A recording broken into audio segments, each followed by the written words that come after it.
तर गोपीचंद पडळकरांचे स्टेटमेंट आहे. गोपीचंद पडळकरांच्या स्टेटमेंटमुळे आता वाद निर्माण होतोय. खरं तर अशी देखील बातमी समोर आली की शरद पवारांनी पण तुम्हाला फोन केला होता. नेमकं असं आहे की गोपीचंद पडळकरांनी जे स्टेटमेंट केलं ते योग्य आहे असं माझं मत नाही. कोणाच्याही वडिलांबद्दल किंवा परिवाराबद्दल स्टेटमेंट करणं हे योग्य नाही आहे. या संदर्भात गोपीचंद पडळकर यांच्याशी मी बोललेलो आहे, त्यांनाही मी सांगितलेलं आहे आणि मला शरद पवारांचा फोन आला होता, तेही या संदर्भात माझ्याशी बोलले. मी त्यांनाही सांगितलं की अशा प्रकारचं जे स्टेटमेंट आहे त्याचं आम्ही कधीच समर्थन करणार नाही.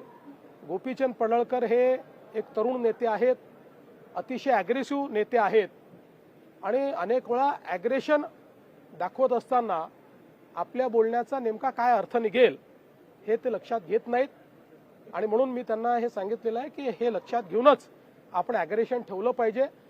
तुम्हाला भविष्यात चांगला नेता म्हणून मोठी संधी आहे, त्याच्यामुळे तुम्ही आपण बोलत असताना त्याचे काय अर्थ निघतील अशा प्रकारचा विचार केला पाहिजे, हा सल्ला मी त्यांना दिला आहे.